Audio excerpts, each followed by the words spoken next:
피난편이 되어 살아난 모세라는 제목으로 하나님 말씀 증거하도록 하겠습니다. 오늘 말씀은 좀 어려울 수 있는 말씀인데요. 잘 따라오시길 바랍니다. 오늘 본문은 지난주 나눈 말씀과 연결되는 말씀입니다. 앞에서 모세는 이제 드디어 하나님의 말씀에 순종해서 이제 하나님의 지팡이를 굳게 잡고서 가족을 데리고 이제 미디안을 떠나서 애굽으로 돌아갑니다. 그가 하나님의 지팡이를 손에 잡았다라는 이 말은 그가 하나님을 굳게 의지함을 보여주는 거라고 했습니다. 그가 그렇게 하나님을 굳게 의지해서 이제 하나님께 이제 순종해서 애굽으로 돌아가자 이제 하나님께서 그에게 나타나서 앞으로 그에게 일어날 일을 이제 말씀해 주시죠. 그게 뭐였습니까? 그가 하나님의 지팡이로 놀라운 능력들을 많이 행하게 될 것이고, 하지만 그렇게 많은 능력들을 행하게 될 것이지만 애굽 왕 바로는 하나님이 그의 마음을 완악하게 했기 때문에 이게 무슨 뜻이라고 했습니까? 그가 계속 하나님 말씀을 거부하고 하나님이 나타내는 놀라운 능력을 보고도 하나님을 거부하는 이 완악한 마음을 거두지 않으니까 하나님께서 그걸 그대로 내버려 두신 걸 말씀하는 거라고 했습니다. 그가 그렇게 끝까지 하나님 말씀을 들으려 하지 않으므로 결국 그의 장자가 죽임을 당하게 될 것이다 라고 하나님 말씀해 주십니다. 모세에게 이제 장차 애굽 왕이 끝까지 하나님의 말씀을 거부함으로 그의 장자가 죽임을 당하게 될 것이다. 그리고 나서야 비로소 이제 하나님의 장자, 하나님의 아들, 하나님의 장자 이스라엘을 그가 내놓게 될 것이다 라는 말씀을 이제 하나님이 모세에게 주십니다. 이게 뭐예요? 이게 하나님 앞에 완악한 자의 멸망과 하나님 백성의 구원을 나타내 보여주는 말씀인 거죠. 그런데 이렇게 하나님께서 이제 모세에게 말씀을 주시고 난 다음에 갑자기 문맥에 맞지 않는 엉뚱한 얘기를 이제 하고 있습니다. 그게 이제 오늘 본문의 24절에서 26절 말씀이에요. 24절 한번 보겠습니다. 모세가 길을 가다가 숙소에 있을 때 여호와께서 그를 만나사 그를 죽이려 하신지라. 모세가 하나님께 순종해서 이제 가족을 데리고 미디안을 떠나서 애굽으로 지금 돌아가는 중인데, 그래서 이제 어느 숙소에 머물렀을 때 이게 이제 당시에는 이제 이 광야에 오아시스가 있고 오아시스 주변에 항상 이게 유목민들의 이제 야영지가 있습니다. 이제 그것 중에 이제 한 곳에 이제 모세 가족이 이제 머물렀을 것으로 이제 추정이 되는데요. 그렇게 어느 숙소에 머물고 있을 때 하나님이 갑자기 나타나서 그를 죽이려 하셨다는 거예요. 구체적으로 어떤 식으로 그를 죽이려 했는지는 알 수 없습니다. 뭐 성경에 나와 있지는 않으니까. 뭐 심한 열병이 나게 하시는지도 모르고, 아니면 질병에 감염되게 하셔서 이제 죽을 위기에, 그러니까 사경을 헤매게 만드셨는지도 모르지만 어떻든 하나님께서 그렇게 모세를 죽이려 하시더라는 거예요. 앞에서 모세가 계속 불순종할 때는 가만히 계시더니 오히려 그를 참으시고 끝까지 그를 설득하시더니, 아니 그가 순종해서 지금 애굽으로 돌아가려 하니까 이제 갑자기 하나님이 나타나서 그를 죽이려 하신다는 거예요. 우리의 머리는 이해가 안 되는 거죠. 그래서 이게 난해 구절인 거예요. 도대체 왜 지금 갑자기 하나님이 나타나서 그를 죽이려 하시는 걸까요? 그 정확한 이유는 성경에 나오질 않으니까 우리가 알 수는 없지만 문맥을 통해서 우리가 분명히 알 수 있는 한 가지 이유가 있습니다. 그게 뭡니까? 그건요, 그가 할 일을 행하지 않았기 때문에, 뭐 자신이 할 일을 행하지 않은 것인지 아니면 아들을 할 일을 행하지 않아서 그런 것인지 정확하게 이제 나오지는 않지만 중요한 건 할 일을 행하지 않았기 때문이다라고 얘기를 합니다. 그래서 25절 26절에 이렇게 말씀하고 있는 거예요. 십보로가 돌칼을 가져다가 그의 아들의 포피를 베어서 그의 발에 갖다 대며 이르되 당신은 참으로 내게 피난편이로다 하니 여호와께서 그를 놓아주시니라. 그때 십보로가 피난편이라 하면 할례 때문이었더라.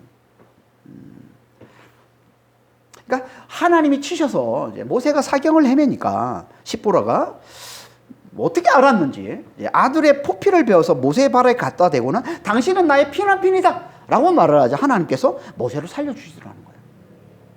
그리고는 십보로가 모세를 나의 피난편이라 한 그 이유를 말씀해 주시는데 그게 뭐라고요? 할례 때문이다.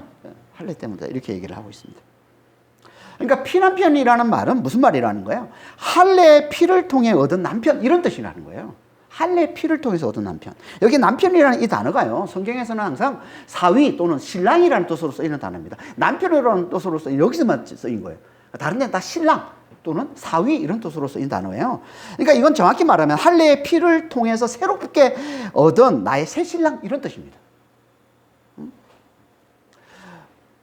히브리가 이렇게 얘기를 하니까 하나님께서 모세를 놓아주셔서 그가 살아났다, 이렇게 얘기를 하고 있는 거죠, 지금. 그러니까 이건 몇 가지 우리가 살펴봐야 될 말씀이지만 오늘 핵심적인 이제 문장이잖아요, 이 말씀이 25절, 26절이. 첫 번째로 우리가 살펴볼 수 있는 건 죽을 뻔한 모세가 아내 십보라의 지혜와 재치로 살아났음을 보여주고 있는 거죠, 지금. 그렇잖아요. 모세가 지금 죽을 상황에서 십보라의 도움으로, 십보라의 지혜로 이제 살아났음을 보여주는 거죠. 이건요, 모세가 다시 한번 여자의 도움으로 도움을 받아서 살아남을 보여주고 있는 겁니다. 모세는 자주 여자의 도움으로 살아납니다. 그가 태어나자마자 누구의 도움으로 살아납니까? 어머니 요게베의 믿음으로 살아나죠. 그리고 또 바로의 딸, 애굽왕 바로의 딸의 도움으로 살아나죠. 그리고는 또 이번에는 아내 십보라의 도움으로 또 살아납니다. 성경은 자주 모세가 이 연약한 자, 당시의 여자는 연약한 자를 하는 게 가장 연약한 자예요. 혼자 살 수 없는 자, 가장 연약한 자. 근데 가장 연약한 자인 여자 도움으로 구원받음을 일부러 자주 이렇게 강조해서 말씀을 해주고 있습니다. 왜 그럴까요? 그건요, 모세가 이스라엘 백성을 대표하는 자요, 또 하나님을 대신해서 이스라엘 백성을 구원할 자. 다시 말해서 하나님의 백성이면서 동시에 세상에 있는 하나님의 백성을 구원할 자들, 이들이 누구예요? 교회잖아요. 그리스도의 몸된 교회, 교회의 모형이 되기 때문에 그런 거예요, 모세가. 그런 그가 당시 사회에서 가장 연약한 자인 여자의 도움을 받아서 이제 구원에 이르게 됨을 지금 일부러 강조하고 있는 거라는 거예요. 왜 이걸 일부러 강조하는 걸까요? 그건요, 이게 곧 가장 연약한 자, 뭐예요? 십자가에 못 박히신 예수죠. 십자가에 못 박히신 예수, 예수의 죽음, 예수의 십자가를 통해 하나님 백성들인 우리가 구원받게 됨을 미리 나타내 보여주기 위해서, 어떻게 보면 비유로, 예표로, 모형으로 나타내 보여주기 때문에 그런 겁니다. 죽음은 세상에서 가장 연약한 겁니다. 그렇잖아요. 우리가 죽었다는 끝난 거죠. 세상에 가장 연약한 거예요. 그런데 우리는, 믿는 자들은 그 죽음이 우리를 구원한다고 전하고 있는 거예요. 이게 십자가 복음이잖아요. 세상에서는 이게 말이 안 되는 거예요. 남자가 여자의 도움을 받아서 구원에 이르는 만큼이나 가장 말이 안 되는 게 죽음이 우리를 구원해 준다는 거예요. 이게. 그래서 유대인들은 이걸 그리낀다 그러고, 이방인들, 헬라인들, 유대인들 외 모든 사람들은 다 미련한 것이다, 미련한 말이다, 이렇게 얘기를 한다고 그러죠. 고린도전서 1장 23절입니다. 우리는 십자가에 못 박힌 그리스도를 전하니 유대인에게는 그리끼는 것이요 이방인에게는 미련한 것이로다. 그리끼는다는 이 말은요, 그걸 불쾌하고 혐오스러운 것으로 여겨서 비난하고 대적하는 걸 말하는 거예요. 불쾌한 얘기예요. 혐오스러운 거예요. 그래서 비난하고 대적하는 거예요. 아니, 죽음은 가장 연약한 것인데, 죽음은 하나님께 저주받은 것인데 그게 구원을 가져다 준다는 거예요. 유대인들에게는 하나님을 모욕하는 소리를 들리는 거예요. 그래서 너무나 불쾌한 말로 여긴다는 거예요. 그리고 또 힘을 최고의 가치로 여기는 이방인들에게는요, 이게 너무나 미련한 말, 어리석은 말로 여긴다는 거예요. 이게 십자가 복음이라는 겁니다. 그러니까 사람들은 다 이 죽음이 구원을 가져다, 이런 소리 들으면 화를 내든지 콧방귀를 끼는, 그게 세상이라는 거예요. 이게. 왜 그럴까요? 이들이 왜 이렇게 반응을 하는 겁니까? 세상 사람들이 다 왜? 지금도 마찬가지 아닙니까? 왜 그래요? 죄를 모르기 때문에 그런 거죠. 이 죽음이, 예수의 죽음이 우리의 모든 죄를 다 가져간 죽음이라는 걸 모르기 때문에 그러는 거죠. 그러니까 죄를 모르면 이렇게 반응할 수밖에 없는 거예요. 하지만 반대로 죄를 알면, 내가 죄인임을 잘 알면 우리의 죄를 가져간 이 죽음을 의지할 수밖에 없는 거죠. 이 죽음을 의지해서 구원에 이르게 되는 거죠. 이걸 미리 비유로 보여주는 게 가장 연약한 자, 여자에서 교회 모형이 되는 모세가 구원받는 이야기를 이렇게 강조해서 얘기하고 있는 겁니다. 그러니까 이건 장차 예수의 죽음을 통한 구원을 미리 나타내 보여주는 거라고 할 수 있는 거예요. 그러니까 지금도 마찬가지예요. 힘을 최고의 가치로 여기는 자들은요, 이거 말이 안 되는 거예요. 죽은 자가 구원을 가져다 줘요. 말이 안 되는 거죠. 하지만 자신을 죄인으로 알고 있는 자들은 이것만큼 복된 말이 없는 거예요. 그래서 십자가 복음이라고 그러는 거예요. 이게 하나님이 우리를 구원하시는 구원의 방식이라는 겁니다. 그러니까 여자 십보라를 통한 모세의 이 구원 이야기는 예수의 죽음을 통한 교회의 구원을 미리 나타내 보여주는 것이다 라고 할 수 있는 거죠. 오늘 본문에선 이뿐만 아니라 여자를 통한 구원뿐만 아니라 이걸 암시하는 예수의 죽음을 통한 우리를 교회의 구원을 암시하는 또 한 단어가 있는데 그게 뭐냐면 장자의 죽음입니다. 장자의 죽음. 앞에서 오늘 본문 앞에 하나님은 바로에게 내 장자, 내 아들 이스라엘을 네가 내주지 않으니 내가 너의 장자를 죽여 내 장자를 구원하겠다 라고 말씀하고는 이 에피소드를 들려주고 있는 겁니다. 그러니까 이건 앞에서 말한 이 장자의 죽음과 장자의 구원에 대한 말씀과 연결된 것으로 볼 수 있는 거죠.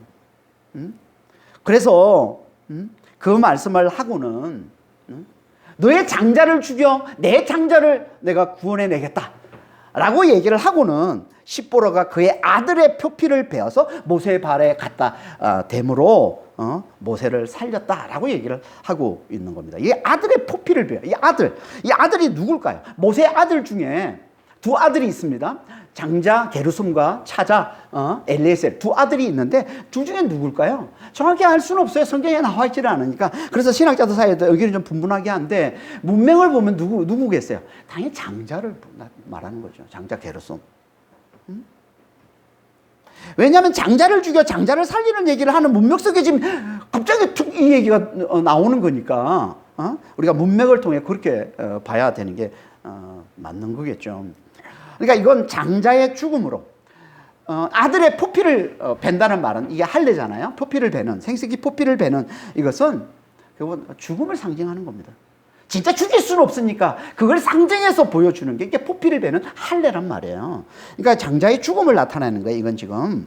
그러니까 장자의 죽음으로 하나님의 장자, 하나님의 아들 누구예요? 이스라엘이죠. 앞에서 하나님이 말씀하셨잖아요. 내 장자, 내 아들 이스라엘.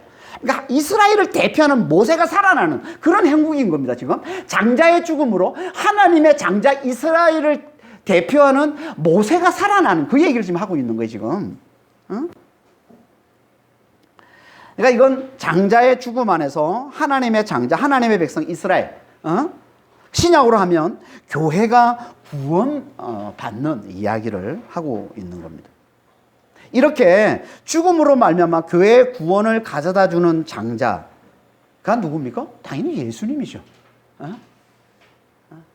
교회의 구원을 가져다 주는 장자는 예수님입니다. 그래서 예수님을 우리의 구원을 가져다 주는 맏아들, 하나님의 맏아들이라고 얘기하는 거예요. 장자라고 얘기하는 겁니다. 로마서 9장 8장 29절입니다. 하나님이 미리 아신 자들을 또한 그 아들의 형상을 본받게 하기 위하여 미리 정하셨으니 이는 그로 많은 형제 중에서 맏아들이 되게 하려 하심이라. 맏아들이 되게 하려 하심이라. 장자예요. 예수님이 장자예요. 예수님이 장자. 예수님이 어떤 하나님의 영원한 장자, 진짜 장자, 영원한 장자이신 거죠.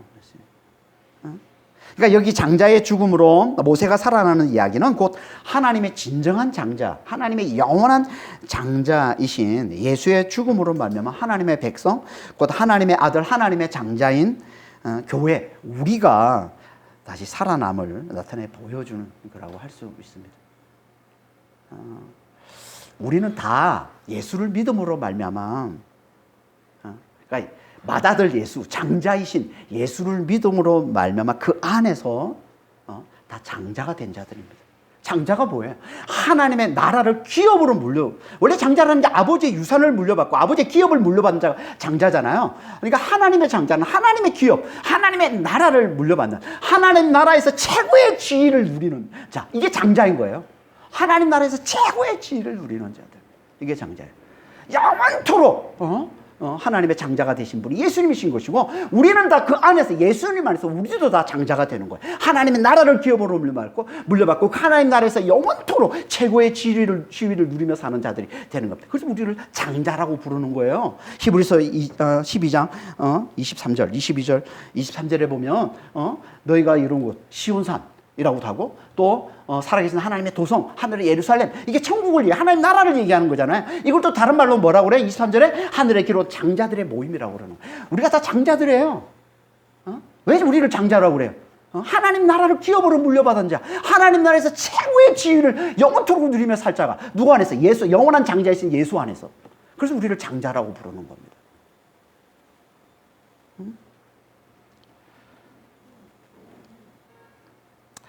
그러니까 우리가 구약을 보면서 이걸 읽어낼 줄 알아야 성경을 제대로 보는 겁니다.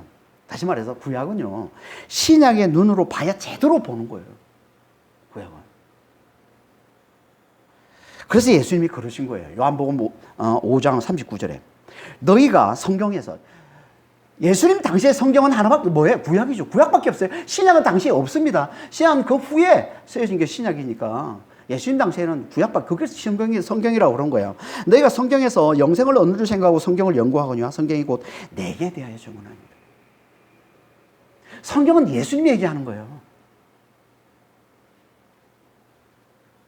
그러니까 우리는 구약을 볼 때마다 이렇게 신약의 눈으로 예수님 이야기로 잘 보고 잘 읽을 줄 알아야 돼요. 그래야 성경을 제대로 읽는 겁니다. 그래야 성경을 제대로 보는 거예요. 그러니까 오늘 본문 속에는 예수님 이야기가 가득 담겨 있는 겁니다. 여자 십보라를 통한 구원도 그렇고, 또 장자 게르솜의 죽음을 통한 구원도 그렇고, 그러니까 예수님 이야기가 가득한데요. 그 앞거는 그 중에 가장 중요하고 가장 결정적인, 가장 핵심적인 건 할례입니다. 할례. 그래서 십보라가 아들의 포피를 베어서 모세 발에 갖다 대자. 모세 발은요, 성경에서 그냥 실제로 우리 발을 나타내는 표현으로 쓰이긴 하지만 자주 은유적으로, 비유적으로 남자의 생식기를 나타내는 표현, 완곡한 표현으로 쓰기도 합니다. 발은. 그러니까 여기서는 남자의 생식기를 얘기하는 거예요.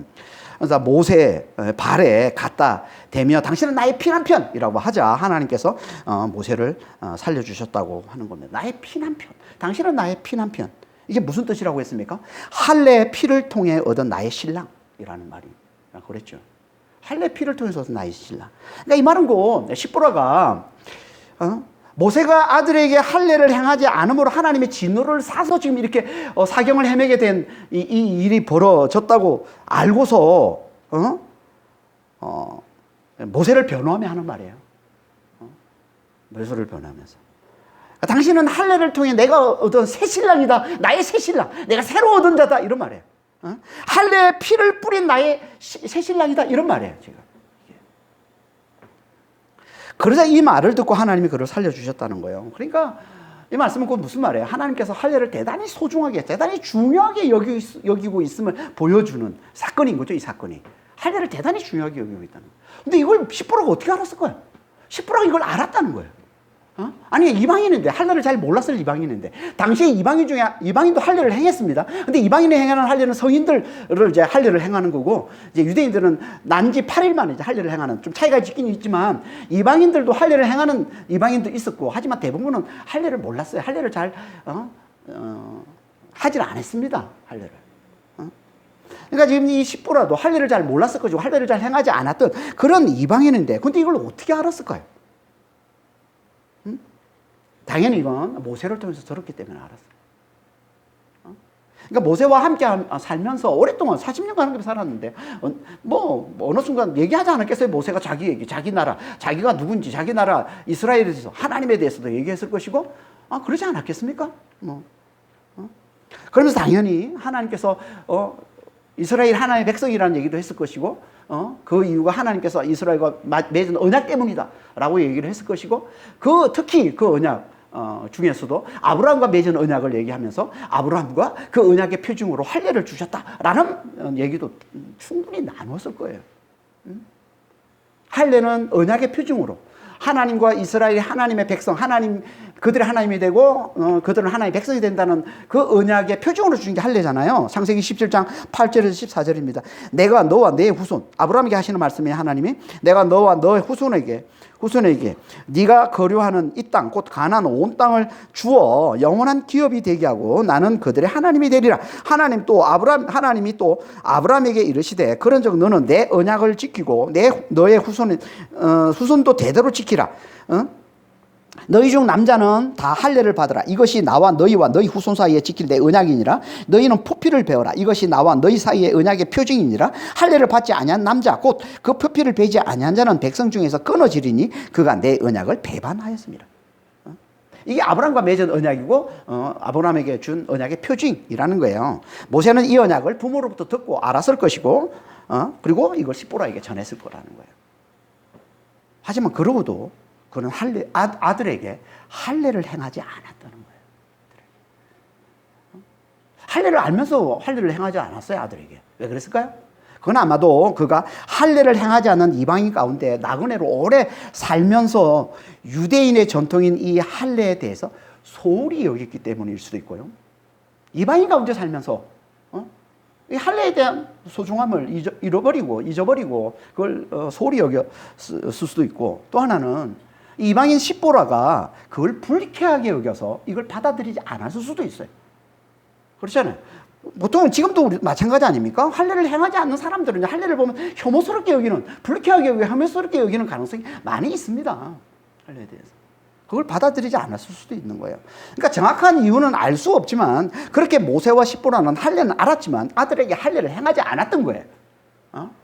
그리고 그렇게 넘어갔습니다. 그러다가 이제 그들이 애굽으로 돌아가는 중에 갑자기 모세가 이제 죽을 위기에 처하게 되었고, 이걸 십보라가 어떻게 알아챘는지 저는 하나님께서 깨우쳐 주셨다고 생각해요. 십보라에게 그걸 생각해 주셨다고 생각해요. 그러니까 십보라가 하나님이 깨우쳐 주심으로 이게 할례를 행하지 않았기 때문에, 아들에게 할례를 행하지 않았기 때문에 하나님이 진노를 사서 지금 이 일이 벌어진 것으로 여기고, 그래서 아들에게 할례를 행함으로 모세를 살려주는 이야기를 하고 있는 거예요, 지금. 그러니까 하나님은 지금 모세가 광야에 있을 동안 40년 동안 광야에서 가고 있을 때는 뭐 할례를 행하든 행하지 않든 가만히 계시다가 아무 간섭도 안 하시고 가만히 계시다가 이제 애굽으로 돌아가려 하자 갑자기 할례 문제를 끄집어내서 그것으로 지금 모세를 죽이려 하고 있는 그런 형국인 거죠, 지금 이게. 왜 그런 걸까요? 왜 지금까지 가만히 있다가 이제 애굽으로 돌아가려고 하니까 이제 모세를 죽이려 하는 이런 일을 하나님께서 행하시는 걸까요? 그건요, 이게 애굽에 있는 하나님의 장자, 하나님의 아들 이스라엘을 구원하시는 하나님의 구원 방식이기 때문에 그런 거예요, 이게. 다시 말해서 하나님은 이제 모세를 통해 애굽에서 장자의 죽음을 나타내는 할례로 당신의 백성인 장자 이스라엘을 구원하려 하시는데, 모세가 아직 이걸 제대로 깨닫지 못하고 있기 때문에 먼저 그에게 이걸 확실히 깨우쳐 주기 위해 죽어가는 그가 장자의 죽음을 나타내는 할례로 구원에 이르는 걸 경험케 하시는 거예요. 이게 광야에서 모세를 죽이려는 하나님의 습격 사건인 거예요. 그러니까 이건 하나님이 진짜 모세를 죽이려는 게 아니에요. 아니 진짜 모세를 죽이려면 죽이지 뭘 덤을 들이겠습니까, 모세에게. 바로 죽이시.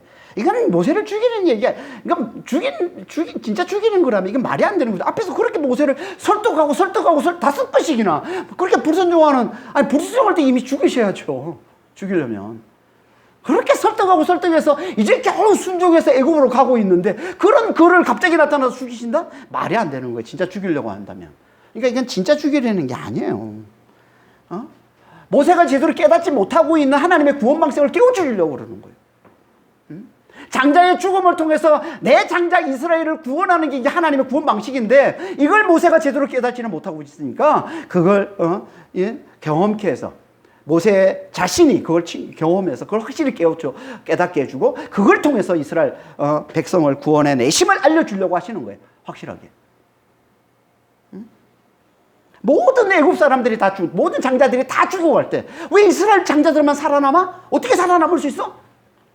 그건 내 장자의 죽음으로 이스라엘 백성, 내 장자, 그러니까 나의 영원한 장자의 죽음으로 내 아들, 내 장자 이스라엘을 구원하는 게 내가 나의 구원 방식이야라는 걸 모세에게 확실하게 깨우쳐주기 위해 그러신 거예요. 이게 모세를 죽이려는 하나님의 습격 사건인 겁니다.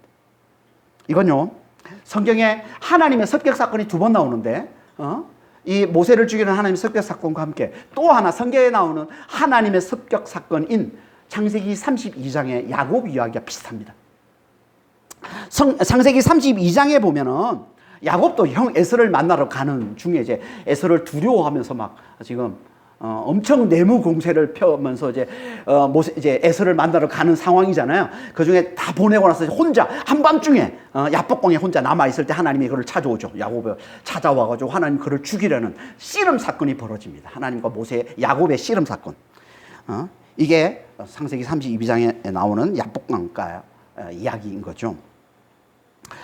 거기서 어떤 일이 씨름하면서 어떤 일이 벌어집니까?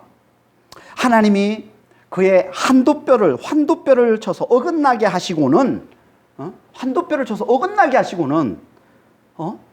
우리가 이해할 수 없는 일을 하십니다. 하나님이 그렇게 행하시고 그 다음에 야곱을 하나님이 축복하시고 그에게 새 이름을 주셔서 그를 구원해 주십니다. 이게 창세기 32장 이야기예요. 한도뼈를 쳐서 어긋나게 만드시고는 그를 축복하시고 그에게 새 이름을 주시고 그를 구원하십니다. 한도뼈가 뭘까요? 이건요, 그냥 우리로 치면 엉덩이 뼈예요. 엉덩이 뼈가 뭡니까? 우리의 생식기를 담고 있는 그릇이에요. 이게 엉덩이 뼈입니다. 이게 엉덩이 뼈가 어긋났다. 이거는 할례와 똑같이 죽음을 상징하는 거예요. 생식기를 담고 있는, 생명을 담고 있는 이 엉덩이 뼈가 어긋났다는 건 할례와 똑같은 거예요. 똑같은 의미예요. 죽음을 상징하는 겁니다. 그러니까 이 사건은 뭘 말해주는 거예요? 이건 야곱이 죽음으로 구원에 이르게 됨을 보여주는 거예요. 야곱이 죽음으로 구원에 이르게 됨을. 이게 야곱을 죽이려는 하나님의 습격 사건인 거예요. 이걸 좀 더 구체적으로 정확하게 자세하게 말씀해 주고 있는 이야기가 오늘 본문의 모세를 죽이려는 하나님의 습격 사건인 겁니다. 그게 뭐예요? 이 이야기가 오늘 본문 모세를 죽이는 하나님의 습격 사건이 뭘 얘기하는 거라고요? 장자의 죽음 안에서 우리가 죽음으로 우리가 구원에 이르게 되는 이야기를 하고 있는 거죠. 야곱을 죽이려는 습격 사건은 야곱을 죽임으로 그가 구원받는 이야기를 하고 있는 것이고, 이걸 좀 더 구체적으로 오늘 얘기해 주는 건 장자의 죽음 안에서 우리가 죽음으로, 장자의 죽음 안에서 우리를 죽임으로 우리를 구원하는 이야기를 하고 있는 게 모세를 죽이려는 하나님의 습격 사건 이야기인 겁니다. 그래서 십보라가 아들 장자의 포피를 베어서 그걸 모세의 발에 갖다 대며 당신은 나의 피난편이다 라고 하니까 하나님 살려주신 거예요. 여기서 중요한 단어가 아들의 포피를 베어서 모세의 발에 갖다 댔다 라는 이 말이에요. 이건 뭘 말하는 걸까요? 이건요, 모세가 장자의 죽음 안에 들어감을 얘기하는 겁니다. 아들의 장자의 포피를 베어서 모세의 발에 갖다 대. 굳이 그냥 할례 때문이라면 그냥 아들의 할례를 행하면 끝나는 거지. 그걸 굳이 모세의 발에 그걸 왜 갖다 대요? 이게 중요한 거예요. 여기 갖다 대다라는 이 단어가 출애굽기에 딱 한 번 더 나오는데 어디에 나오냐면 출애굽기 12장 22절에 나옵니다. 출애굽기 12장 22절에 이렇게 말씀하고 있습니다. 우슬초 묶음을 가져다가 그릇에 담은 피를 적셔서 그 피를 문 인방과 좌우 문설주에 뿌리고 아침까지 한 사람도 자기 집 문 밖에 나가지 말라. 여호와께서 애굽 사람들에게 재앙을 내리려고 지나가실 때 문 인방과 좌우 문설주의 피를 보시면 여호와께서 그 문을 넘으시고 멸하는 자에게 너희 집에 들어가서 너희를 치지 못하게 하실 것입니다. 여기 그 피를 문 인방과 좌우 문설주에 뿌리고 할 때 이 뿌리다는 단어가 오늘 본문에 나오는 모세 발에 갖다 대다라는 단어와 같은 단어예요.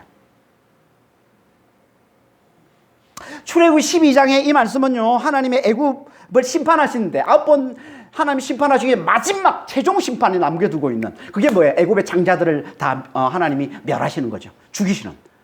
그런 상황인 겁니다, 지금. 그때 이스라엘에게는 하나님이 뭐라고 말씀하세요?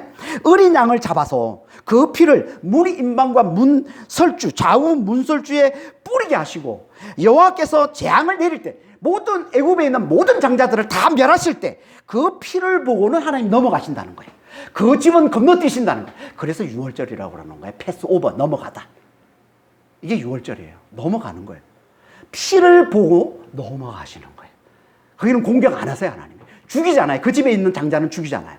피를 보고 넘어가고, 피가 발리지 않는 애굽의 모든 장자를 하나님 다 죽이시죠. 이게 6월절. 그렇게 해서 이스라엘 백성들을, 하나님의 장자 이스라엘 백성을 하나님이 구원해 내신다는 겁니다. 그러니까 이건 뭘 얘기하는 거예요? 어린 양의 피 안에 있는 자만 구원해 이르는 거예요. 어린 양의 피 안에 있는 자만 구원해 이르는 겁니다. 어린 양이 누굽니까? 어린 양은 누굴 비유하는 거예요? 예수님을 비유하는 거잖아요. 하나님의 영원한 장자. 하나님의 영원한 장자. 예수님을 비유하는, 예수님 비유가 어린 양이잖아요. 그래서 예수님을 6월절 어린 양이라고 그러지 않습니까?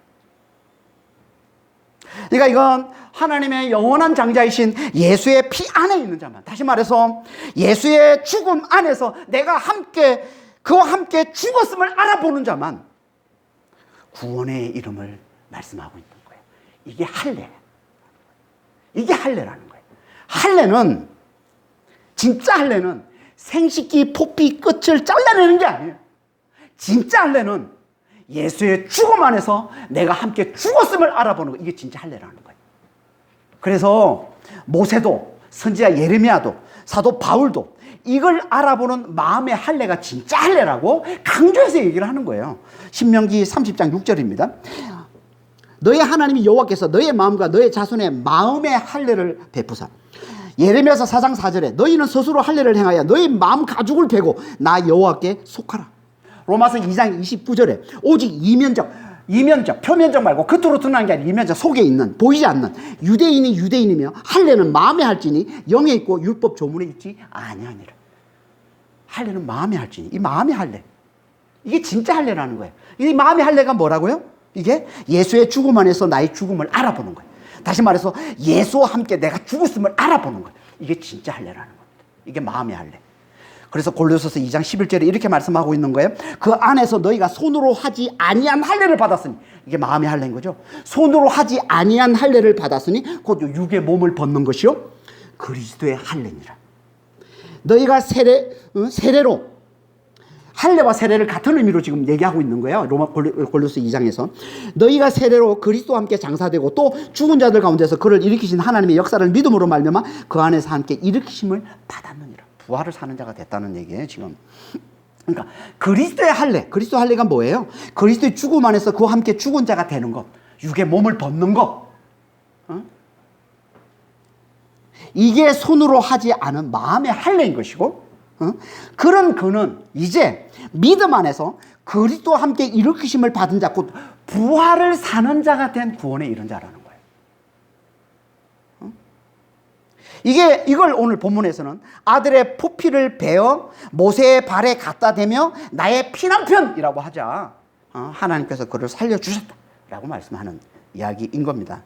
그러니까 영원한 장자이신 예수의 죽음 안에서 그와 함께 죽은 자임을 알아보는 것, 이게 할례 받은 자 피난편이라는 거예요. 그러니까 피난편 한마디로 할례 받은 자를 얘기해요.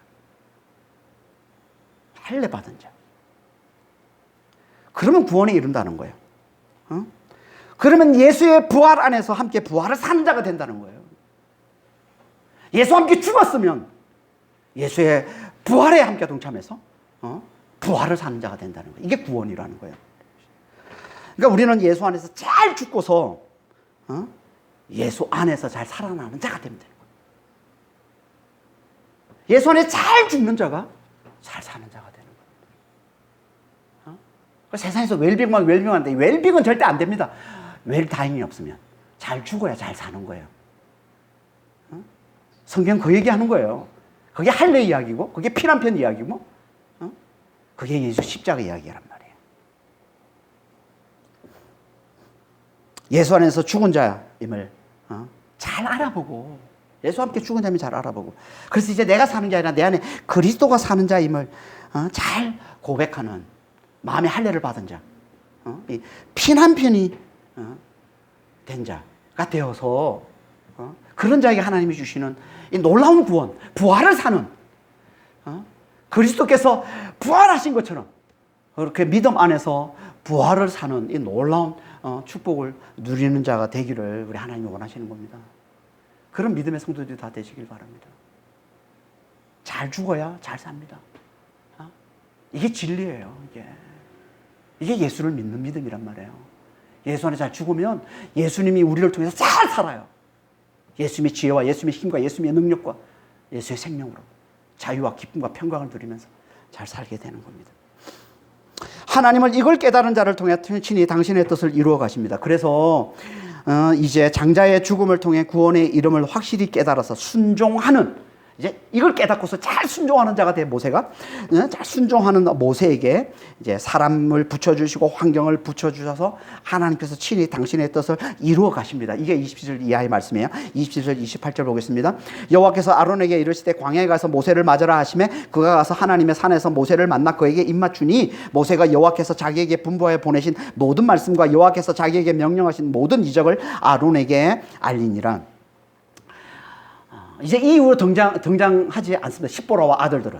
두 아들들은 등장하지 않다가 18장에 미디안에서 다시 모세를 찾아오는 장면으로 등장을 합니다.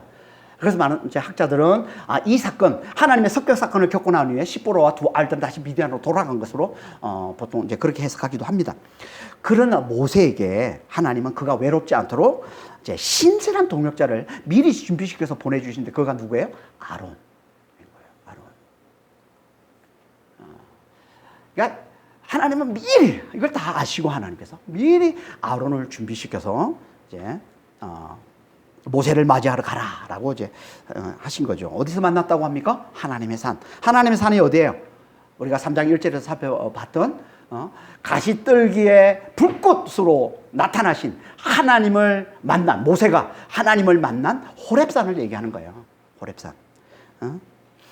애굽에서 이 호렙산까지는 먼 길입니다. 먼 길. 그러니까 하나님께서 미리 아론에게 모세를 맞으러 가라고 준비시켜 주신 거죠. 그러니까 하나님께서 모세에게 주신 말씀 그대로 하나님 성취하시는 거예요. 앞에서 4장 14절, 15절에서 우리가 살펴보지 않았어요. 하나님께서 나 대신 다른 사람을 보내세요. 그랬더니 하나님께서 내가 이미 너의 형 아론을 너 대신 내가 말을 하는 자로 내가 준비시켰다. 그가 올 것이다. 라고 말씀하신 그대로 지금 하나님께서 아론을 철저히 준비시켜서 가장 적절한 때, 이제 모세가 혼자 있는 그때, 아마 외로워서 아마 두려움 때문에 다시 미디안으로 돌아갈 수 있는 그런 상황이 될 수도 있잖아요. 그런 상황에서 아론을 그곳까지 보내신 거죠. 하나님께서 가장 적절한 때 모세를 만나도록 보내주신 겁니다. 이건요 하나님이 친히 적극적으로 나서서 당신의 뜻을 이루어 갔음을 잘 보여주는 거예요. 그러니까 하나님의 일은 하나님이 가장 잘 이루어 가세요. 하나님의 일. 우리가 하나님의 일을 걱정할 필요 없어요. 하나님은 하나님의 일을 가장 잘 이루어 가십니다. 우리는 다만 그분의 말씀에 잘 순종하기만 하면 되는 거예요. 그렇게 하나님 말씀의 성취로 형 아론을 만난 모세는 형을 만난 이 죄의 기쁨과 함께 믿음에도 큰 힘을 얻었을 거예요. 그래서 그 아론에게 모세가 하나님의 모든 말씀과 하나님의 명령하신 모든 이적을 다 알려줬다고 하는 거예요. 다. 그러자 그걸 듣고 그걸 본 아론은요 모세를 굳게 믿게 되었고 모세의 신실한 동역자가 됐다는 거예요.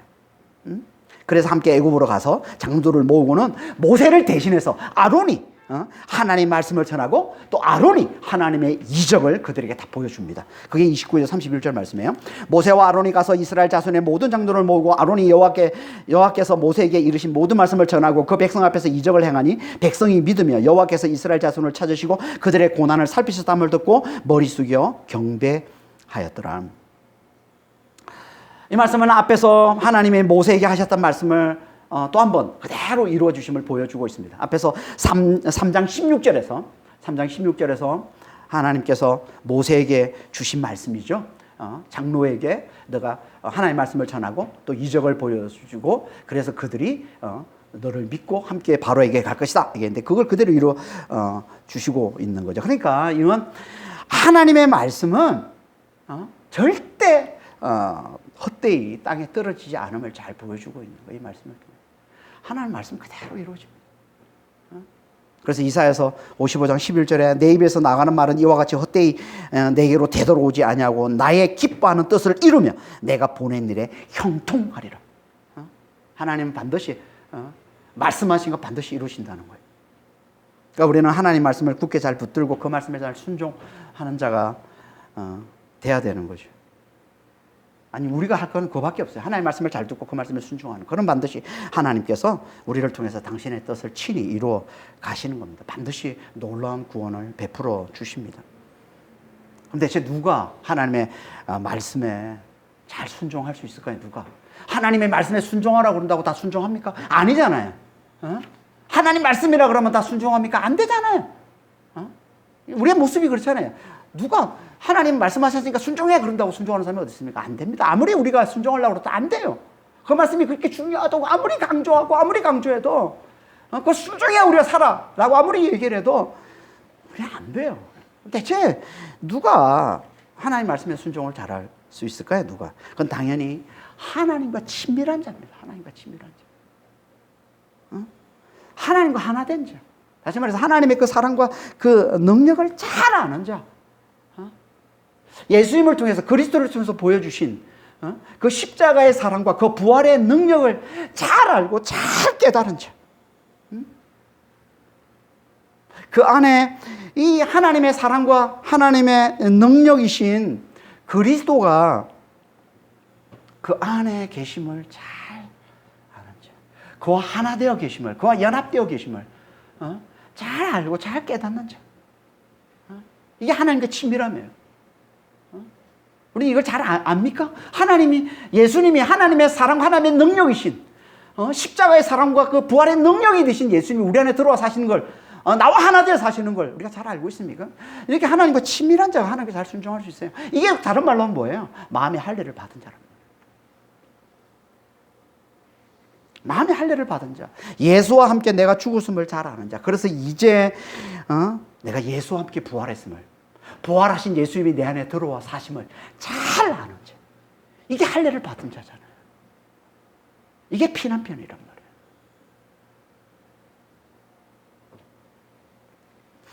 그런 그가 그 안에 계신 하나님이 드러나는, 그 안에 계신 주님이 드러나는, 그러니까 예수님의 그 사랑과 그 능력을, 그 십자가의 사랑과 부활의 능력을 잘 아는 자, 그걸 잘 누리는 자가 그걸 잘 드러내는 삶을, 그 예수님이 잘 드러나는 삶을 살 수 있는, 이게 뭐예요? 이게 말씀에 순종하는 거예요.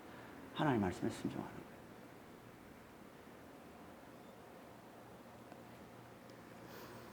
그래서 모세에게 장자의 죽음을 나타내는 할례를 통한 구원을 경험케 하시고는 그를 통해 당신의 뜻을 이루어 가시는 겁니다.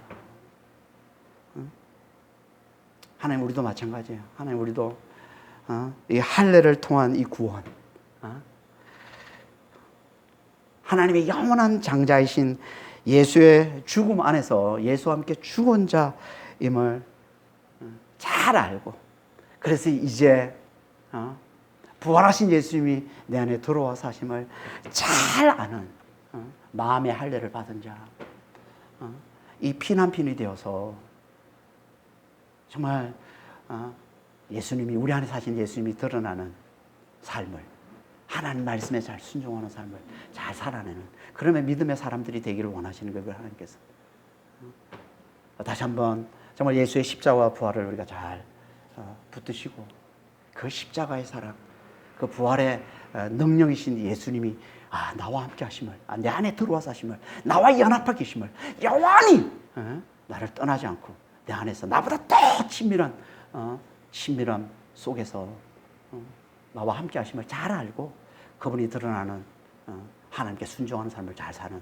그런 믿음의 성도들이 다 되시기를 예수님으로 축원합니다. 기도하겠습니다. 하나님 아버지, 하나님의 영원한 장자이신 예수의 죽음 안에서 우리도 함께 죽었음을 아는 이 마음의 할례를 잘 받은 정말 피난편이 될 수 있도록 주여 저희를 축복해 주시고 주님 인도하여 주시옵소서. 그래서 아버지 하나님, 하나님의 그 놀라운 사랑과 그 놀라운 능력이 되시는 예수님께서, 그리스도께서 내 안에 사심을 잘 알고 정말 그분의 그 사랑과 그 능력을 잘 누림으로 우리 삶을 통해서 예수님을 드러내는, 하나님 말씀에 잘 순종하는 자가 다 될 수 있도록 주여 저희를 축복해 주시고 주님 인도하여 주시옵소서. 감사하며 우리 주 예수 그리스도 이름으로 기도합니다. 아멘.